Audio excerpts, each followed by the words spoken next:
How could you shame me for my art? Hi, before we continue, please subscribe to the channel for all Kardashians news and update. It's funny how something that looks small on television can end up carrying a much bigger meaning when you stop to really think about it. One of those moments happened during an episode of Keeping Up with the Kardashians, when Kris Jenner, the famous mother and manager of the Kardashian family, pointed out a piece of art sitting in her office. It was a shiny golden figurine by Jeff Koons, one of the most famous and controversial artists in the modern world. Kris looked at Khloe Kardashian and seemed surprised that her daughter did not recognize who made the sculpture.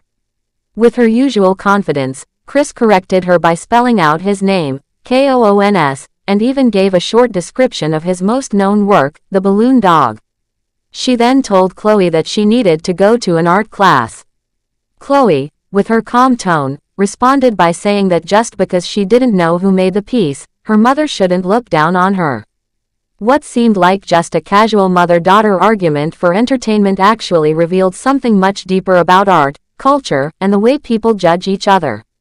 When Kris told Khloe she should take an art class, she was playing the role of what some might call the art police.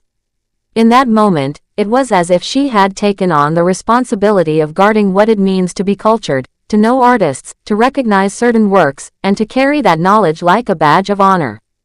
But the funny part, and perhaps the ironic part, is that the artist at the center of this disagreement, Jeff Koons, has built his whole career on challenging those very ideas.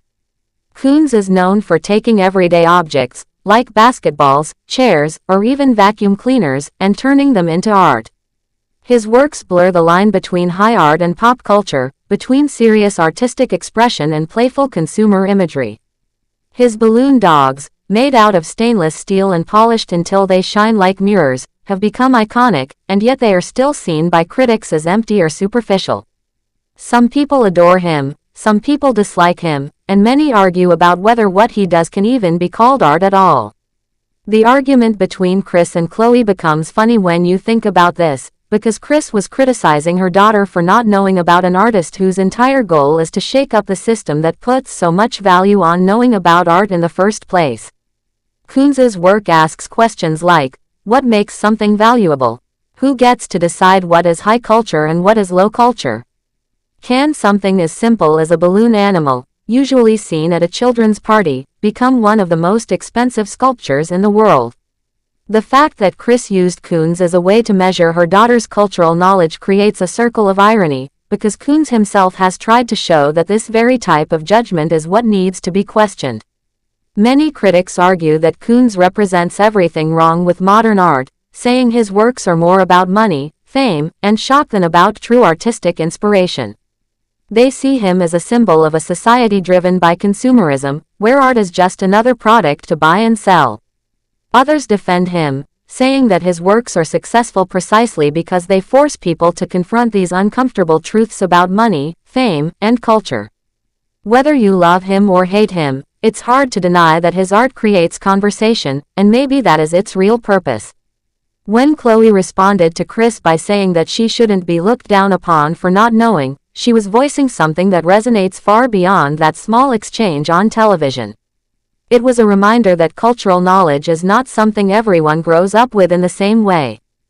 Just because one person can recognize a Pollock, a Monet, or a Mondrian doesn't mean someone else is less intelligent, less creative, or less valuable for not being able to. In fact, treating people as though they are less cultured just because they do not carry that knowledge can create a harmful divide.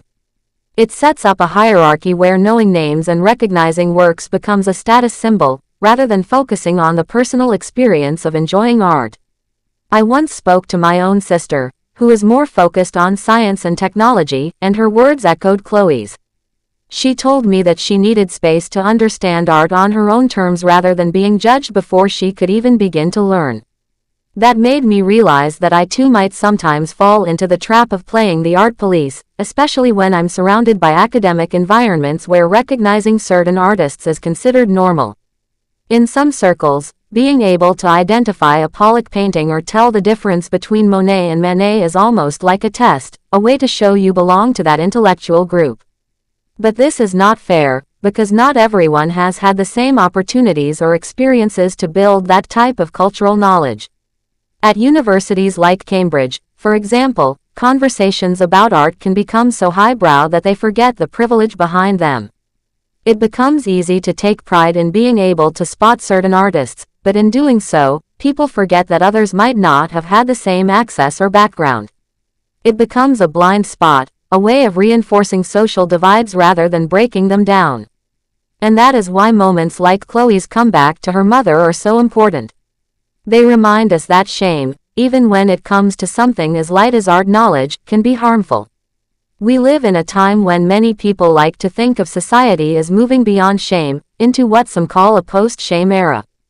People say we are more open, more accepting, and less judgmental than before. But when it comes to art and culture, shame still plays a big role. People are still made to feel small if they don't know something, if they can't name a certain artist, or if they don't understand a certain piece. That's why the Kardashian moment matters.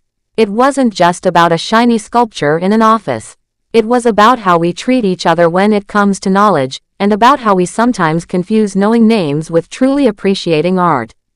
Khloe's response was simple but powerful. She told her mother that not knowing something doesn't mean she deserves to be looked down upon. And that is a lesson we can all take with us. Whether it's art, music, literature, or any other field, we should be careful not to shame others for what they don't know.